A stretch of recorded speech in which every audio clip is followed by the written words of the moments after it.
Session എല്ലാവർക്കും നമസ്കാരം. ഇന്ന് IFPHന്റെ തുടർന്ന് വരുന്ന മലയാളം വെബിനാറിന്റെ 1796 ദിവസമാണ്. ഇന്നത്തെ മലയാളം സെഷനിൽ നമുക്ക് ഒരു ക്ലാസ് എടുക്കുവാനായി എത്തുന്നത് ഡോക്ടർ ടി അജയൻ, ശാരദാകൃഷ്ണ മെഡിക്കൽ കോളേജിലെ പ്രാക്ടീസ് ഓഫ് മെഡിസിൻ വിഭാഗത്തിന്റെ ഹെഡാണ് അദ്ദേഹത്തിന്റെ ക്ലാസ് ശ്രവിക്കുന്നതിന് വേണ്ടി സൂം പ്ലാറ്റ്ഫോമിൽ എത്തിയിട്ടുള്ള എല്ലാ ബഹുമാന്യരായ ഡോക്ടേഴ്സിനെയും ഹോമിയോപ്പതി സ്നേഹികളെയും സ്റ്റുഡൻസിനെയും സ്നേഹപൂർവ്വം ഇന്നത്തെ സെഷനിലേക്ക് സ്വാഗതം ചെയ്യുന്നു. ഇന്നത്തെ സെഷൻ ആരംഭിക്കുന്നതിന് മുമ്പായി ഒരു നിമിഷം ഈശ്വര പ്രാർത്ഥന. നന്ദി സാറ്. ഇന്ന് നമുക്ക് ക്ലാസ് എടുക്കുന്ന വിഷയം ഹൃദയത്തിലേക്കുള്ള രക്ത ഓട്ടം സർക്കുലേഷൻ കുറയുന്നത് മൂലമുള്ള ഡിസീസും അതിന്റെ ഹോമിയോപ്പതിക് മാനേജ്മെന്റുമാണ്, അഥവാ ഇസ്കീമിക് ഹാർട്ട് ഡിസീസസ് ആണ് സാർ ഇന്ന് നമുക്ക് ക്ലാസ് എടുക്കുന്ന വിഷയം. എന്തായാലും നിങ്ങൾക്ക് എല്ലാവർക്കും വേണ്ടി സാറിനെ ഇന്നത്തെ ക്ലാസ്സിലേക്ക് ആദരപൂർവ്വം ക്ഷണിക്കുന്നു. സാറെ, ക്ലാസ് തുടങ്ങാം. Thank you ma'am. Is an audible? കേൾക്കാവോ? ഓഡിബിൾ ആണ്, കേൾക്കാം, കാണാം. പവർ പോയിന്റും കാണാമല്ലോ? കാണാം. ബഹുമാനപ്പെട്ട IFPHന്റെ ഭാരവാഹികൾ, മറ്റു പ്രിയപ്പെട്ട ഡോക്ടർമാരെ, ആദ്യമായിട്ടാണ് IFPHന്റെ പ്ലാറ്റ്ഫോമിൽ മലയാളത്തിൽ ഒരു ക്ലാസ് എടുക്കുവാൻ അവസരം ലഭിച്ചത്. മലയാളത്തിൽ ക്ലാസ് എടുക്കുവാൻ അവസരം ലഭിച്ചതിൽ ഡോക്ടർ മനോജ് സാറിനും അതേപോലെ തന്നെ IFPHന്റെ എല്ലാ ഭാരവാഹികളോടുള്ള നന്ദി അറിയിക്കുന്നു. ഇന്നത്തെ നമ്മളുടെ ടോപ്പിക്, ഇന്ന് നമ്മൾ ഡിസ്കസ് ചെയ്യേണ്ടത് ഇസ്കീമിക് ഹാർട്ട് ഡിസീസ്. ഇത് വളരെ പെട്ടെന്ന് നമ്മൾ നിശ്ചയിച്ച ഒരു ക്ലാസ് ആണ്. അതുകൊണ്ട് ഒരുപക്ഷെ പവർ പോയിന്റ് മലയാളത്തിലാക്കുവാൻ കഴിഞ്ഞിട്ടില്ല. അതിനാദ്യമേ തന്നെ സോറി പറയുന്നു. എങ്കിലും നമുക്ക്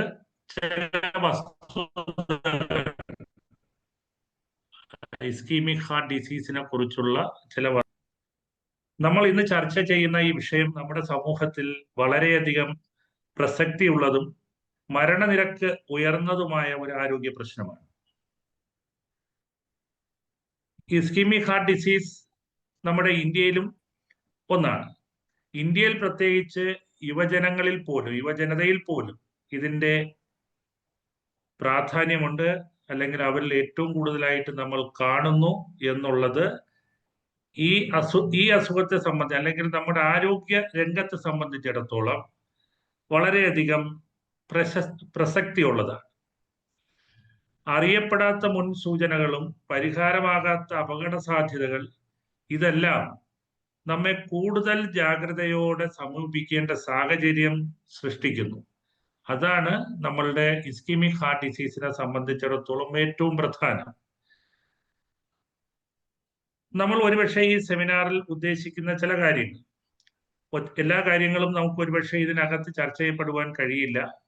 എങ്കിലും ഈ രോഗത്തെ എങ്ങനെ നമുക്ക് തിരിച്ചറിയാൻ കഴിയും, പുതിയ ചികിത്സാ സമീപനം എന്തായിരിക്കണം, അതിൽ ഹോമിയോപ്പതിയുടെ പ്രസക്തി എന്താണ്, മുൻകരുതലുകൾ, നമ്മൾ എന്തൊക്കെ കാര്യങ്ങൾ മനസ്സിലാക്കി കഴിഞ്ഞാൽ ഇസ്കീമിക് ഹാർട്ട് ഡിസീസിനെ നമുക്ക് പ്രിവെന്റ് ചെയ്യാൻ കഴിയും, തുടങ്ങിയ കാര്യങ്ങൾ നമുക്ക് ചർച്ച ചെയ്യണം. ഇത് കൂടുതലും ഒരു ചർച്ച ചെയ്യപ്പെടേണ്ട, അല്ലെങ്കിൽ ഇന്ന് നമ്മൾ ഇത് അറ്റൻഡ് ചെയ്യുന്നവരിൽ എന്തൊക്കെ കാര്യങ്ങളാണ് ചർച്ച ചെയ്യപ്പെടേണ്ടതെന്ന് എന്തെങ്കിലും സജഷൻ ഉണ്ടെങ്കിൽ അതുകൂടെ ചേർത്ത് വെച്ചുകൊണ്ട് ഇത് പ്രസന്റ് ചെയ്യാൻ കഴിയും, അല്ലെങ്കിൽ ആ ഭാഗത്തേക്ക്, അല്ലെങ്കിൽ ആ ഏരിയയിലേക്ക് നമുക്ക് കൂടുതൽ മുന്നോട്ട് ശ്രദ്ധിക്കാൻ കഴിയും എന്ന് ഒരു അഭിപ്രായവും കൂടെ ഉണ്ട്. നമുക്കറിയാം, നമ്മുടെ ഭാരതത്തിന്റെ സ്ഥിതി, ഇന്ത്യയിൽ ഹൃദയാഘാത സംബന്ധമായ രോഗങ്ങൾ മുൻപത്തേക്കാൾ വളരെ കൂടുതലാണ്. 2019 കണക്കുകൾ പ്രകാരം ഇന്ത്യയിൽ മാത്രം ഒരു വർഷം ഏതാണ്ട് 28 ലക്ഷം പേരാണ് കാർഡിയോവാസ്കുലർ രോഗങ്ങൾ മൂലം മരണപ്പെടുന്നത്. അതിൽ ഏറ്റവും കൂടുതൽ ശതമാനം എന്തെന്ന് പറഞ്ഞാൽ ischemic heart disease. Ischemic heart disease എന്ന് പറയുന്നത് ഒരു പർട്ടിക്കുലർ ഡിസീസ് അല്ല, ഒന്നിലധികം അസുഖങ്ങൾ ചേർന്നതാണ് ഇസ്കീമിക് ഹാർട്ട് ഡിസീസ്. പണ്ട് നമ്മൾ ഒരുപക്ഷെ ഈ അസുഖത്തെ നഗരപ്രദേശങ്ങളിലെ അസുഖമായി കണക്കാക്കിയിരുന്നുവെങ്കിൽ ഇന്ന് ഗ്രാമപ്രദേശങ്ങളിലും ഇതിന്റെ ആധിക്യം വളരെ കൂടുതലാണ്. അല്ലെങ്കിൽ ഗ്രാമപ്രദേശങ്ങളിലും അതിന് തത്തുല്യമായ, അല്ലെങ്കിൽ പണ്ട് നമ്മൾ ഇത് ഏറ്റവും കൂടുതൽ കണ്ടുകൊണ്ടിരുന്നത് ഒരുപക്ഷെ കൂടുതൽ മറ്റു ജോലികളിൽ അല്ലെങ്കിൽ വ്യായാമം കിട്ടുന്ന ജോലികളിൽ അല്ലാത്തവരിലാണ് ഇത് കൂടുതൽ കണ്ടിരുന്നു എന്നുണ്ടെങ്കിൽ ഇന്ന് അങ്ങനെയല്ല. കൃഷിക്കാരിലും മറ്റെല്ലാവരിലും ഇതിന്റെ പ്രാധാന്യം, ഇസ്കെമിക് ഹാർട്ട് ഡിസീസ് ഈക്വലായിട്ട് നമുക്ക് കണ്ടുവരുന്ന സ്ഥിതിവിശേഷമാണ് ഇന്നുള്ളത്.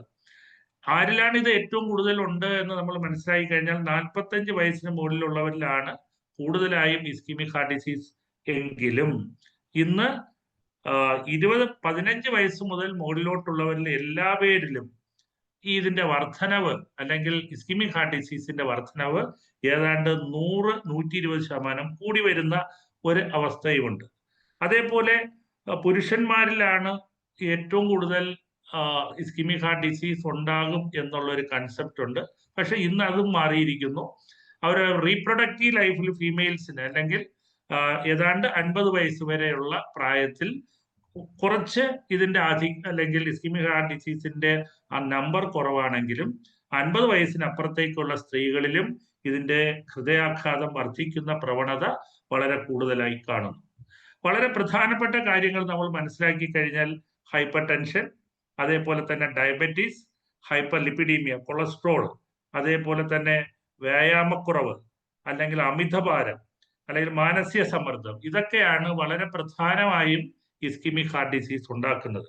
നമുക്കറിയാം, ഏതാണ്ട് 10 വർഷങ്ങൾക്ക് മുമ്പ് നമ്മളുടെ റേഡിയോയിൽ നമ്മൾ കേൾക്കുമ്പോൾ നമ്മളുടെ പോഷകാഹാരങ്ങളുടെ കുറവാണ് നമ്മളുടെ ലോകത്തിന്റെ, അല്ലെങ്കിൽ കുട്ടികളുടെ ഏറ്റവും വലിയ വൈകല്യമായി പരസ്യങ്ങളിൽ കൂടെ നമ്മൾ കേട്ടിരുന്നു എന്നുണ്ടെങ്കിൽ ഇന്ന് പ്രധാനമന്ത്രി ഏറ്റവും കൂടുതലായിട്ട് പരസ്യത്തിൽ പറയുന്നത്, നമ്മുടെ ഇന്ത്യൻ പ്രധാനമന്ത്രി തന്നെ പറയുന്നതാണ്, അടുത്ത 20 വർഷങ്ങൾക്കുള്ളിൽ ഏറ്റവും വലിയ ആപത്തായി നമ്മളുടെ കുട്ടികളിൽ കണ്ടുവരുന്നത് അമിതഭാരം ആണ്. അമിതഭാരം കൊണ്ടുണ്ടാകുന്ന അസുഖങ്ങളാണ് ഉണ്ടാകാൻ പോകുന്നു എന്ന് മനസ്സിലാക്കിയിട്ട് അതിനു വേണ്ടിയിട്ട് ഇരിക്കുന്ന കാര്യങ്ങൾ, നിർദ്ദേശങ്ങൾ നടപ്പിൽ വരുത്തണം എന്നുള്ളതാണ് അഭിപ്രായപ്പെടുന്നത്. അത് നമ്മൾ മനസ്സിലാക്കേണ്ടിയിരിക്കുന്നു.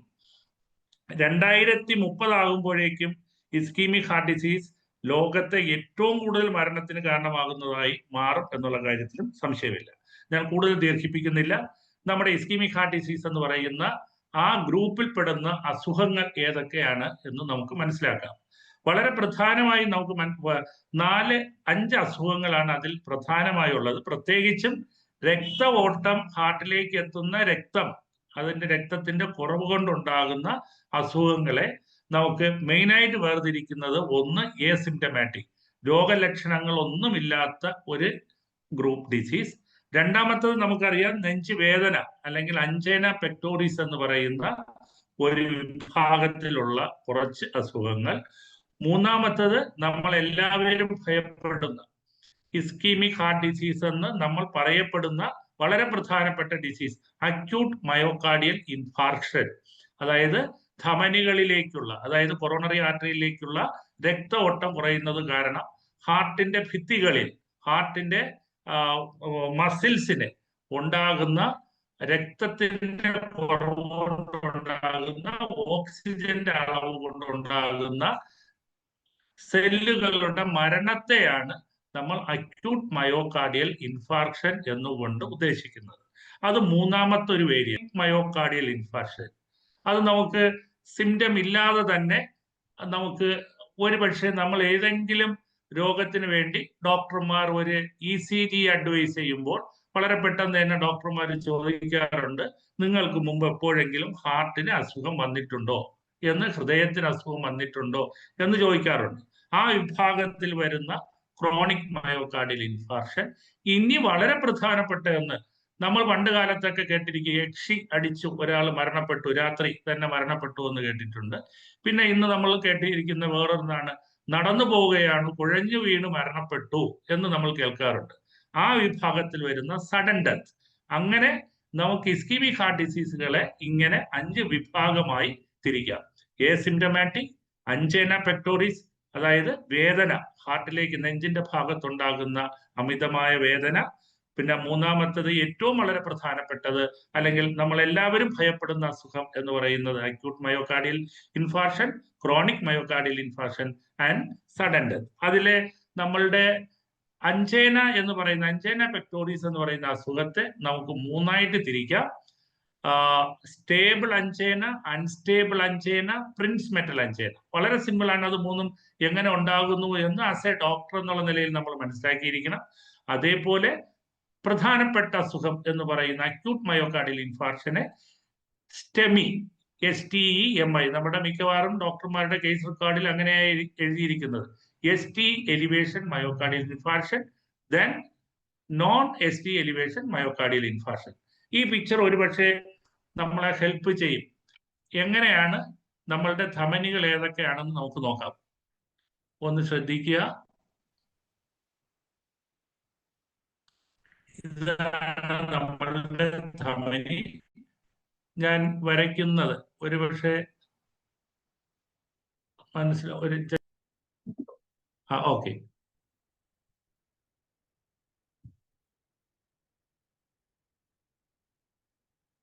Just A minute. കാണാമല്ലോ അല്ലേ മേഡം? കാണാമല്ലോ? കാണാം കാണാം കാണാം. ഓക്കെ. നമ്മുടെ ഹാർട്ടിന്റെ ഇതാണ് നമ്മുടെ ഒരു ഹാർട്ടിന്റെ ഒരു പിക്ചർ. ഹാർട്ടിൽ നിന്ന് റേസ് ചെയ്യുന്ന ഇത് അയോട്ടയാണ്. പ്രധാനപ്പെട്ട ധമനി അയോട്ട. അയോട്ടയുടെ റൂട്ടിൽ നിന്നാണ് നമ്മുടെ പ്രധാനപ്പെട്ട രണ്ട് കൊറോണറി ആർട്ടറി റേസ് ചെയ്യുന്നത്. റൈറ്റ് സൈഡിൽ കാണുന്ന ഈ കൊറോണറി ആർട്ടറിയെ RCA, റൈറ്റ് കൊറോണറി ആർട്ടറി എന്ന് പറയും. ലെഫ്റ്റ് സൈഡിൽ കാണുന്ന ഈ കൊറോണറി ആർട്ടറിയെ LCA, ലെഫ്റ്റ് കൊറോണറി ആർട്ടറി എന്ന് നമ്മൾ പറയും. അപ്പൊ ഈ ലെഫ്റ്റ് കൊറോണറി ആർട്ടറിക്ക് രണ്ട് ബ്രാഞ്ച് ഉണ്ട്. ഒന്ന് താഴോട്ട് വരുന്നത് കൊണ്ട് ഈ ബ്രാഞ്ചിനെ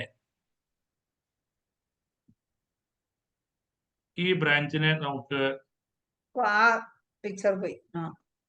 കാണാമല്ലോ. ഇപ്പോ ഇതിനെ നമുക്ക് ആന്റീരിയർ ഡിസെൻഡിങ് കൊറോണറി ആർട്ടറി എന്ന് പറയും.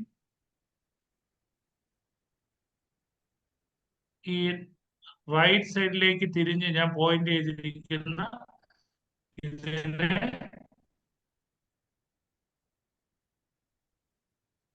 സർക്കംഫ്ലക്സ് കൊറോണറി ആർട്ടറി എന്ന് പറയും. അങ്ങനെ മൂന്ന് പ്രധാനപ്പെട്ട കൊറോണറി ആർട്ടറിയാണ്. ഇത് ശ്രദ്ധിക്കുക. ഇത് നമ്മൾ പഠിച്ചു വരുമ്പോൾ ഹാർട്ട് അറ്റാക്ക് എന്തുകൊണ്ട് ഡേഞ്ചർ ആകുന്നു എന്ന് ചോദിച്ചു കഴിഞ്ഞാൽ, കൊറോണറി ആർട്ടറി റൈസ് ചെയ്യുന്നത് നമ്മുടെ അയോർട്ടയുടെ റൂട്ടിലെ 3 സൈനസ് ഉണ്ട്, കപ്പ് പോലുള്ള സൈനസ് ഉണ്ട്. അതിൽ ആന്റീരിയർ സൈനസിലേക്ക് നിന്നാണ് നമ്മുടെ റൈറ്റ് കൊറോണറി ആർട്ടറി റൈസ് ചെയ്യുന്നത്.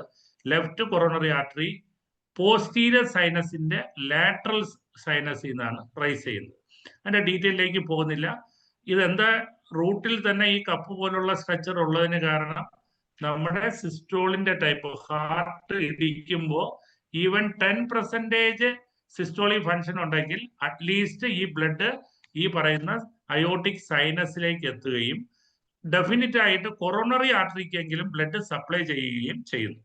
അതുകൊണ്ടാണ് നമ്മുടെ ഹാർട്ടിന് ഒരു മാക്സിമം, അത് ദൈവത്തിന്റെയൊക്കെ ഒരു കഴിവായിരിക്കാം, മാക്സിമം ഒരു 10% പ്രവർത്തിക്കുകയാണെങ്കിൽ അറ്റ്ലീസ്റ്റ് ഹാർട്ട് സപ്ലൈ ചെയ്യുന്ന ബ്ലഡ് ഹാർട്ടിനെങ്കിലും, ഹാർട്ടിന്റെ മെയിൻ ഫങ്ഷനിൽ കൂടെ ഉണ്ടാകുന്ന പമ്പ് ചെയ്യുന്ന ബ്ലഡ് ഹാർട്ടിനെങ്കിലും കിട്ടുന്നത്.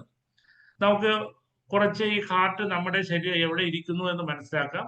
ആവറേജ് നമ്മുടെ സെക്കൻഡ് ഇന്റർകോസ്റ്റൽ സ്പേസിലും fifth intercostal space, second left സൈഡിലെ സെക്കൻഡ് മുതൽ രണ്ടാമത്തെ റിബ് മുതൽ 5ാമത്തെ റിബിനിടയ്ക്ക് മിഡിൽ മീഡിയ സൈനത്തിലാണ് നമ്മുടെ ഹാർട്ട് ഇരിക്കുന്നത്. അതിന്റെ ഡീറ്റെയിൽസിലേക്ക് ഞാൻ പോകുന്നില്ല. ഇതാണ് ഹാർട്ടിന്റെ position in between second to third, 2ാമത്തെ റിബ് മുതൽ 5ാമത്തെ റിബ് വരെ. അതുകൊണ്ടാണ് നമ്മൾ ഓസ്കൽറ്റേറ്റ് ചെയ്യുന്നത് എവിടെയാണ്? 5ാമത്തെ റിബ് ഇരിക്കുന്ന നമ്മളുടെ സ്റ്റേർണത്തിൽ നിന്ന് 5 സെന്റിമീറ്റർ അവേ ഫ്രം, അതായത് നമ്മുടെ നിപ്പിളിന്റെ തൊട്ട് താഴെ, അവിടെയാണ് നമ്മൾ അപ്പെക്സ് ഫീറ്റ് എപ്പോഴും നോക്കുന്നത്. ഇതാണ് ഹാർട്ടിന്റെ പൊസിഷൻ. നമുക്ക് ഈ കൊറോണറി ആർട്ടറി ഡിസീസിനെ സംബന്ധിച്ചിടത്തോളം, മയോകാർഡിയൽ ഇൻഫാർക്ഷനെ സംബന്ധിച്ചിടത്തോളം ഏറ്റവും പ്രധാനമായിട്ട് മനസ്സിലാക്കേണ്ടത് ഹാർട്ടിന് എത്ര സർഫേസ് ഉണ്ട് എന്നാണ്. ഹാർട്ടിന് 4 സർഫേസ് ആണുള്ളത്. ആന്റീരിയർ സർഫേസ്, അതിന്റെ ബാക്ക് ഭാഗം വരുന്ന പോസ്റ്റീരിയർ സർഫേസ്, അതേപോലെ തന്നെ ലാറ്ററൽ സൈഡ് നമ്മുടെ ആക്സിലയുടെ ഭാഗത്ത് വരുന്ന സർഫേസ് ലാറ്ററൽ സർഫേസ്, അതേപോലെ ഹാർട്ട് നമ്മുടെ ഡയഫ്രോമായി ബന്ധപ്പെട്ടിരിക്കുന്ന ഭാഗം അതിന് ഇൻഫീരിയർ സർഫേസ് എന്ന് പറയും. അപ്പൊ നമ്മുടെ ഡോക്ടർമാരൊക്കെ പറയണ്ടേ ഇൻഫീരിയർ വാൾ MI, അക്യൂട്ട് മയോകാർഡിയൽ ഇൻഫാർക്ഷൻ എന്ന് പറഞ്ഞാൽ നമ്മൾ മനസ്സിലാക്കുക നമ്മുടെ ഡയഫ്രോമായി ബന്ധപ്പെട്ടിരിക്കുന്ന ഭാഗത്തുള്ള ആ സർഫേസ്. അപ്പൊ ആ സർഫേസ് എന്ന് പറയുന്നത് ഞാൻ ഈ മാർക്ക് ചെയ്യുന്ന ഭാഗം വരും. ഈ ഭാഗമാണ് നമ്മുടെ ഇൻഫീരിയർ സർഫേസ് എന്ന് പറയുന്നത്. ഈ ഇൻഫീരിയർ സർഫേസിലെ ഡയഫ്രോമായി ബന്ധപ്പെട്ടിരിക്കുന്ന ഭാഗത്ത് പ്രധാനമായും സപ്ലൈ ചെയ്യുന്നത് നമ്മുടെ ഈ റൈറ്റ് കൊറോണറി ആർട്ടറിയുടെ ബ്ലഡ് വെസലും അതേപോലെ സർക്കംഫ്ലെക്സ് കൊറോണറി ആർട്ടറിയുടെ ബ്ലഡ് വെസലും ആണ് ഈ ഭാഗത്ത് സപ്ലൈ ചെയ്യുന്നത്. അപ്പോൾ ഒന്ന് മനസ്സിലാക്കുക, ഡോക്ടർമാർ ഒരു കേസ് റെക്കോർഡിൽ ഇൻഫീരിയർ വാൾ MI എന്ന് എഴുതി കഴിഞ്ഞാൽ നമ്മൾ മനസ്സിലാക്കണം ആ സർഫേസിലേക്ക് ബ്ലഡ് കൊടുക്കുന്ന കൊറോണറി ആർട്ടറിയിൽ നിന്ന് സപ്ലൈ കുറവാണ് എന്ന് നമ്മൾ മനസ്സിലാക്കുക. ആന്റീരിയർ വാൾ MI എന്ന് പറഞ്ഞാൽ പ്രധാനമായും നമ്മുടെ ലെഫ്റ്റ് കൊറോണറി ആർട്ടറിയുടെ മെയിൻ ബ്രാഞ്ച് എന്ന് പറയുന്ന ഇതാണ് നമ്മുടെ left coronary artery. Left coronary ആർട്ടറിയുടെ മെയിൻ ബ്രാഞ്ച് എന്ന് പറയുന്നത് ആന്റീരിയർ ഡിസെൻഡിങ് കൊറോണറി ആർട്ടറിയാണ്. ആന്റീരിയർ ഡിസെൻഡിങ് കൊറോണറി ആർട്ടറിയുടെ ഇതാണ് anterior descending coronary artery. Anterior സർഫേസിന് ബ്ലഡ് സപ്ലൈ കൊടുക്കുന്നത്. അതിന്റെ കുറവുണ്ടാകുന്ന ബ്ലഡ് സപ്ലൈ കുറഞ്ഞു കഴിഞ്ഞാൽ നമ്മൾ അത് പറയുക ആന്റീരിയർ വാൾ മയോകാർഡിയൽ ഇൻഫാർക്ഷൻ. അതേപോലെ ലാറ്ററൽ വാൾ മയോകാർഡിയൽ ഇൻഫാർക്ഷൻ ഉണ്ട്. അതേപോലെ തന്നെ പോസ്റ്റീരിയർ വാൾ മയോകാർഡിയൽ ഇൻഫാർക്ഷൻ. പോസ്റ്റീരിയർ വാൾ മയോകാർഡിയൽ ഇൻഫാർക്ഷൻ എപ്പോഴും ഉണ്ടാക്കുന്നത് വലത് ഭാഗത്തുള്ള രക്തധമനിക്ക് ഉണ്ടാകുന്ന അടവ് കൊണ്ടാണ് ഉണ്ടാകുന്നത്. റൈറ്റ് കൊറോണറി ആർട്ടറിയുടെ അടവ് കൊണ്ട് ഉണ്ടാകുന്നു. നമുക്ക് പ്രധാനമായി ഇൻവെസ്റ്റിഗേഷൻ എന്ന് പറയുന്ന ECG ആണ്. ECG നമുക്ക് കുറച്ച് കഴിഞ്ഞ് മനസ്സിലാക്കാം. നമ്മളൊരു പ്രധാനമായും പേഷ്യന്റ് നമ്മൾ സംശയിക്കുന്ന ഏറ്റവും കൂടുതൽ ആൾക്കാർ ഭയപ്പെടുന്ന ഒരു രോഗലക്ഷണം ഏതെന്ന് ചോദിച്ചു കഴിഞ്ഞാൽ അത് ചെസ്റ്റ് പെയിൻ ആയിരിക്കും. അപ്പൊ ചെസ്റ്റ് പെയിൻ ആയിട്ട് ഒരു രോഗി നമ്മുടെ അടുത്ത് എത്തിക്കഴിഞ്ഞാൽ ആദ്യം നമ്മൾ ചെയ്യേണ്ടത് ഒരു ECG അഡ്വൈസ് ചെയ്യുക എന്നുള്ളതാണ് ഏറ്റവും പരമപ്രധാനം. രോഗലക്ഷണം മനസ്സിലാക്കുന്നതിനോടൊപ്പം തന്നെ ചെസ്റ്റ് പെയിൻ എന്ന് അറിഞ്ഞു കഴിഞ്ഞാൽ, പ്രത്യേകിച്ചും ചെസ്റ്റ് പെയിന് പ്രത്യേകിച്ച് ഒരു ക്യാരക്ടർ ഉണ്ടായിരിക്കും. പേഷ്യന്റ് എപ്പോഴും പേഷ്യന്റിന്റെ ഒരു കൈ കൊണ്ട് നമ്മളുടെ ഈ 5ാമത്തെ റിബിന്റെ ഭാഗത്ത് ഹോൾഡ് ചെയ്ത് ആ ഭാഗത്തേക്ക് ലെഫ്റ്റ് സൈഡിലേക്ക് ഒന്ന് ബെൻഡ് ചെയ്ത് ഫോർവേഡായിട്ട് കുനിഞ്ഞിരിക്കുന്നു എന്നുണ്ടെങ്കിൽ നമ്മൾ മനസ്സിലാക്കുക ക്ലാസിക്കൽ അഞ്ചേന പെക്ടോറിയസ് ആണ്.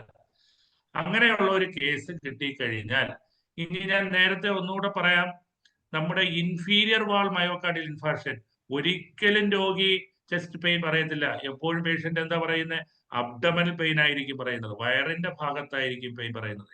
എന്തുകൊണ്ടെന്ന് പറഞ്ഞാൽ നമ്മളുടെ ഇൻഫീരിയർ വാൾ നിയറസ്റ്റ് ആയിട്ട് ഇരിക്കുന്ന സർഫേസ് എന്ന് പറയുന്നത് ഡയഫ്രമാറ്റിക് സർഫേസ് ആണ്. ആ ഡയഫ്രത്തിനും ഇൻഫീരിയർ വാളിലും സപ്ലൈ ചെയ്യുന്ന നെർവ് എന്ന് പറയുന്നത് 6 ഡെർമറ്റോം എന്ന് പറയുന്നത് സെയിം ആയതുകൊണ്ട് നമ്മളുടെ ഇൻഫീരിയർ വാൾ മയോകാർഡിയൽ ഇൻഫാർക്ഷൻ എപ്പോഴും പേഷ്യന്റ് പറയുന്നത് അബ്ഡമൽ പെയിൻ ആയിരിക്കും, വയറിന് വേദന ഉണ്ടെന്നായിരിക്കും പ്രസന്റ് ചെയ്യുന്നത്. അതെങ്ങനെ നമുക്ക് ക്ലിനിക്കൽ സൈഡിൽ മനസ്സിലാക്കാം? നമ്മുടെ സാധാരണ ലേബേഴ്സ് പറയുന്നു, ഞാൻ രാവിലെ എന്നും 8 മണിക്ക് കൂലിവേലയ്ക്ക് അല്ലെങ്കിൽ എക്സർഷൻ ഉള്ള ഒരു ജോലിക്ക് പോയി എനിക്ക് സാധാരണ തലേ ദിവസം ഞാൻ വേറെ പ്രത്യേകിച്ച് ഫുഡൊന്നും കഴിച്ചില്ല. പക്ഷേ പെട്ടെന്ന് ഞാൻ ജോലി ചെയ്തുകൊണ്ടിരുന്നപ്പോൾ എനിക്ക് അബ്ഡമൽ പെയിൻ വന്നു. ഞാൻ ജോലി നിർത്തി 10 മിനിറ്റ് കഴിഞ്ഞപ്പോൾ എൻ്റെ അബ്ഡമൽ പെയിൻ മാറി. പക്ഷെ വീണ്ടും ഞാൻ ജോലി സ്റ്റാർട്ട് ചെയ്തപ്പോൾ എനിക്ക് അബ്ഡമൽ പെയിൻ വന്നു. അതുകൊണ്ട് ഞാൻ ഡോക്ടറെ കാണാൻ വന്നു. ഡോക്ടറെ അടുത്ത് വരുമ്പോൾ പേഷ്യന്റിന് വേദനയൊന്നും ഉണ്ടാകത്തില്ല. എങ്കിലും ആ കേസിൽ നമ്മൾ ഒരു ECG അഡ്വൈസ് ചെയ്തിരിക്കണം. കാരണം അതൊരു സ്റ്റേബിൾ അഞ്ചൈന കേസാണ്. ആ സ്റ്റേബിൾ അഞ്ചൈന കേസിൽ എക്സർഷൻ ഇല്ലാത്തപ്പോൾ വേദന ഉണ്ടാകത്തില്ല. അപ്പോ നമ്മൾ റിപ്പീറ്റഡ് ആയിട്ട് ആ പേഷ്യന്റിനെ ഒന്നിലധികം പ്രാവശ്യം ECG എടുക്കണം. അത് നമ്മുടെ ഡോക്ടർമാരെല്ലാവരും ശ്രദ്ധിച്ചിരിക്കേണ്ടതാണ്. ഒരു സിംഗിൾ ECG എടുത്തത് കൊണ്ട് മാത്രം പേഷ്യന്റിന് ECG വേരിയേഷൻ ഇല്ലാത്തത് കൊണ്ട് ആ പേഷ്യന്റിന് ഹാർട്ട് അറ്റാക്കോ അല്ലെങ്കിൽ തത്തുല്യമായ coronary artery disease, ischemic heart disease ഇല്ല എന്ന് നമ്മൾ പറയാൻ പാടില്ല. അതുകൊണ്ട് ഈ ഒരു അൽഗോരിതം എല്ലാവരും ഒന്ന് ഓർമ്മിച്ചിരിക്കണം. വളരെ നമുക്ക് ഒരു ക്ലിനിക്കൽ പ്രാക്ടീസിൽ ഹെൽപ്പ് ചെയ്യുന്നതാണ്. ഒരു ECGയിൽ ST സെഗ്മെന്റ് എലിവേഷൻ ഉണ്ടെങ്കിൽ നമ്മൾ ആ കേസിനെ ST എലിവേഷൻ മയോകാർഡിയൽ ഇൻഫാർഷൻ എന്ന് വിളിക്കും. അതിനടുത്ത് നമ്മൾ അതിന്റെ ലബോറട്ടറി ഇൻവെസ്റ്റിഗേഷനിലേക്ക് പോകണം. അതിനുശേഷം അതിന് ഏതാണോ വളരെ പ്രധാനപ്പെട്ട ട്രീറ്റ്മെന്റ് വേണ്ടിയിരിക്കുന്നതാണെങ്കിൽ അതിനനുസരിച്ചുള്ള ട്രീറ്റ്മെന്റ് കൊടുക്കേണ്ടിയിരിക്കുന്നു. പക്ഷേ നമ്മളുടെ ആദ്യത്തെ ECGയിൽ തന്നെ ECG നോർമൽ ആണ് എന്ന് നമുക്ക് കിട്ടിക്കഴിഞ്ഞാൽ ഞാൻ നേരത്തെ പറഞ്ഞു, ഒരിക്കലും നെഗ്ലക്ട് ചെയ്യരുത്. ആ പേഷ്യന്റിനെ ഒന്നുകൂടെ റിപ്പീറ്റഡ് ആയിട്ട് ECG എടുപ്പിക്കുക. ആ ECGയിൽ ഒരുപക്ഷെ ST എലിവേഷനോ ST ഡിപ്രഷനോ കണ്ടു കഴിഞ്ഞാൽ യെസ് എന്നാണ് ആൻസർ കിട്ടുന്നു എന്നുണ്ടെങ്കിൽ, എസ്പെഷ്യലി ST എലിവേഷൻ എന്താണെന്ന് ഞാൻ പറയാം. അൺസ്റ്റേബിൾ അഞ്ചേന എന്ന് നമുക്ക് കണ്ടെത്തേണ്ടി വരും. ഈ അൺസ്റ്റേബിൾ അഞ്ചേന എന്ന് പറയുന്നത് പ്രീ MI ആയിട്ടാണ് അറിയപ്പെടുന്നത്. Pre myocardial infarction, acute myocardial infarction ആയിട്ടാണ് അൺസ്റ്റേബിൾ അഞ്ചേന അറിയപ്പെടുന്നതെങ്കിൽ നമ്മൾ വീണ്ടും ആ കേസിനെ 1 മണിക്കൂറിനകത്ത് അല്ലെങ്കിൽ 4 മണിക്കൂറിനകത്ത് ട്രോപ്പോണിൻ T/I രണ്ട് നമുക്ക് ചെക്ക് ചെയ്യാം. 2 T/Iക്ക് സെയിം വാല്യൂ തന്നെയാണ് ഉള്ളത്. ആ ട്രോപ്പോണിൻ ടെസ്റ്റിൽ ഒരു നെഗറ്റീവ് ആയി കഴിഞ്ഞാൽ നമുക്ക് ഏതാണ്ട് ഒരു 50% 50 to 70% പേഷ്യന്റിന് മയോകാർഡിയൽ ഇൻഫാർഷൻ ഇല്ല എന്ന് നമ്മൾ പറയേണ്ടി വരും. അല്ല പേഷ്യന്റ് വീണ്ടും പെയിൻ എക്സിസ്റ്റ് ചെയ്യുകയാണെങ്കിൽ വീണ്ടും നമ്മൾ റിപ്പീറ്റ് ചെയ്യേണ്ടി വരും. അങ്ങനെയുള്ള കേസുകളിൽ ECG നമ്മുടെ സാധാരണ സ്റ്റാൻഡേർഡ് ECG വിട്ടിട്ട് നമ്മൾ ഏതെങ്കിലും ഹൈലി സോഫിസ്റ്റിക്കേറ്റഡ് ആയിട്ടുള്ള ഒരു ഹോസ്പിറ്റലിൽ അയച്ചുകൊണ്ട് ആ പേഷ്യന്റിനെ TMT ടെസ്റ്റ് അഡ്വൈസ് ചെയ്യണം.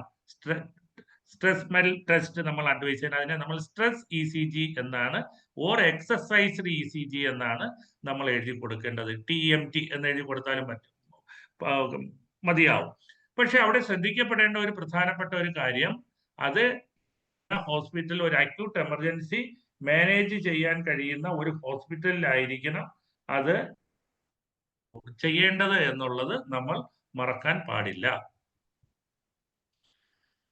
നമുക്ക് ആദ്യത്തെ കാറ്റഗറി ഞാൻ പറഞ്ഞു എസിംപ്റ്റമാറ്റിക് ആണ്, ഒരു പേര് ഉണ്ടാവില്ല എന്നുള്ളത്. എന്തൊക്കെ കാരണങ്ങൾ കൊണ്ട് എസിംപ്റ്റമാറ്റിക് ആയിട്ട് പ്രസന്റ് ചെയ്യാം? ഒന്ന്, വളരെ മൈൽഡായിട്ടുള്ള ഒരു ആർട്ടറി, നമ്മുടെ കൊറോണറി ആർട്ടറിക്കകത്ത് ചെറിയൊരു ബ്ലോക്കേജേ ഉള്ളൂ എന്നുണ്ടെങ്കിലും ഇത് വെസലാണ്, ഒരുപക്ഷെ ചെറിയൊരു അടവ് മാത്രമേ കാണത്തുള്ളൂ. ബാക്കിയുള്ള ഭാഗത്തു കൂടിയുള്ള പെർഫ്യൂഷൻ കൊണ്ട് ബ്ലഡ് സപ്ലൈ മെയിൻറ്റെയിൻ ചെയ്തിരിക്കും. അങ്ങനെയുള്ള കേസുകളിൽ ഒരുപക്ഷെ എസിംപ്റ്റമാറ്റിക് ആയിരിക്കാം. പിന്നെ വേറെ ആരിലൊക്കെയാ? ഡയബറ്റീസ് മെലിറ്റസ് ഉള്ളവർക്ക്, അതേപോലെ തന്നെ നെർവ് റിലേറ്റഡ് ചില ഡിസീസ് ഉള്ള ആൾക്കാരിൽ ഒരുപക്ഷെ എസിംപ്റ്റമാറ്റിക് ആയിട്ട് നമുക്കിത് പ്രസന്റ് ചെയ്യാം. പക്ഷെ അങ്ങനെയുള്ള സംശയമൊക്കെ ഉള്ള കേസുകളിലാണെങ്കിൽ നമ്മൾ മറ്റുള്ള ഇൻവെസ്റ്റിഗേഷനിലേക്ക് പോകേണ്ടിയിരിക്കുന്നു. അടുത്ത് പ്രധാനമായിട്ടുള്ളതാണ് സ്റ്റേബിൾ അഞ്ചൈന എന്ന് നമ്മൾ പറയുമ്പോൾ ശ്രദ്ധിക്കുക, വളരെ സിമ്പിൾ ആണ്. സ്റ്റേബിൾ അഞ്ചൈനയും അൺസ്റ്റേബിൾ അഞ്ചൈനയും നമുക്ക് ഡിഫറൻഷിയേറ്റ് ചെയ്തെടുക്കാൻ വളരെ എളുപ്പമാണ്. സ്റ്റേബിൾ അഞ്ചൈന എന്ന് പറയുമ്പോൾ പാർഷ്യലി ഒക്ലൂഡഡ് ആയ ഒരു വെസൽ, കംപ്ലീറ്റ് ആയിട്ട് ഒക്ലൂഡഡ് ആയ വെസൽ അല്ല, പാർഷ്യലി ഒക്ലൂഡഡ് ആയുള്ള വെസലില് പേഷ്യന്റ് എക്സർഷന്റെ ടൈമിൽ ഞാൻ നേരത്തെ പറഞ്ഞതുപോലെ നല്ല പെയിൻ ആയിരിക്കും. പക്ഷെ പേഷ്യന്റ് എക്സസൈസ് ഒക്കെ നിർത്തി കഴിഞ്ഞാലോ അല്ലെങ്കിൽ റെഗുലർ ജോബ് ഫിസിക്കൽ വർക്ക് നിർത്തി കഴിഞ്ഞാൽ patient is within A minute is and improved. അങ്ങനെയുള്ള കേസുകൾ നമുക്ക് സ്റ്റേബിൾ അഞ്ചൈന എന്ന് പറയാം. സംശയമുള്ള കേസുകളിൽ റിപ്പീറ്റഡ് ആയിട്ട് ECG അഡ്വൈസ് ചെയ്യുക. അതുകൂടാതെ പേഷ്യന്റിനെ സ്ട്രെസ് ECGക്ക്, എക്സസൈസ്ഡ് ECGക്ക് വേണ്ടി നമ്മൾ അഡ്വൈസ് ചെയ്യുക. TMT ടെസ്റ്റിന് വേണ്ടി അഡ്വൈസ് ചെയ്യുക. അപ്പോൾ നമുക്ക് കണ്ടുപിടിക്കപ്പെടാൻ കഴിയും എന്നുള്ളതാണ് സ്റ്റേബിൾ അഞ്ചൈനയെ സംബന്ധിച്ച് പറയേണ്ടത്. അഞ്ചൈന പെക്ടോറിയൽസ് എന്ന് പറയുന്നതിന്റെ പ്രസന്റേഷൻ നേരത്തെ പറഞ്ഞു കഴിഞ്ഞു. എക്സ്ക്രൂഷിയേറ്റിംഗ്, നമ്മളാൽ നിയന്ത്രിക്കപ്പെടാൻ കഴിയാത്ത ഒരു തരം വേദന.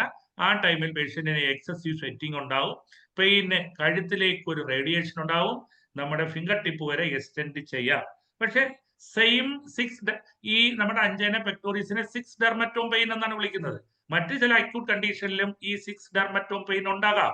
പക്ഷെ പ്രധാനപ്പെട്ട അസുഖം എന്നുള്ള നിലയിൽ നമ്മൾ ഈ സ്റ്റേബിൾ അഞ്ജനെ കൺസിഡർ ചെയ്യണം.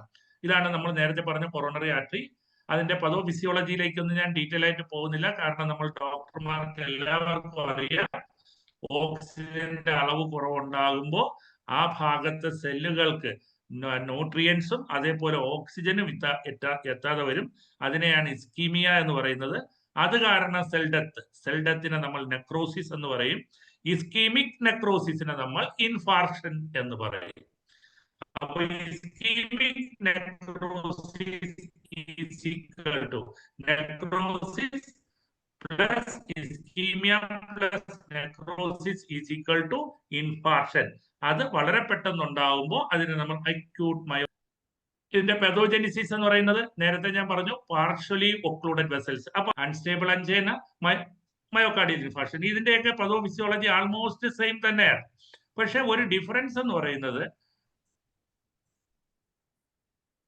ഇതാണ് നമ്മുടെ ഒരു വെസലെങ്കിൽ ഈ വെസലില് സാധാരണ ആദ്യം എന്ത് ചെയ്യും, നമ്മുടെ സെല്ലുകൾ എപ്പോഴും നടുക്കുകൂടെയാണ് ട്രാവൽ ചെയ്യുന്നത്.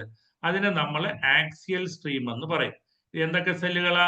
ന്യൂട്രോഫിൽ ഉണ്ട്, പ്ലേറ്റ്ലെറ്റ് ഉണ്ട്, വിവിധ തരം WBCകളുണ്ട്, RBC ഉണ്ട്.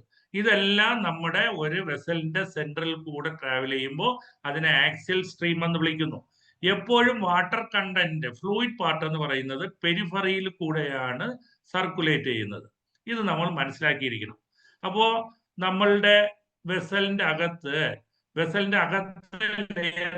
നമ്മൾ ഇന്റിമൽ ലെയർ എൻഡോത്തീലിയം എന്ന് പറയും.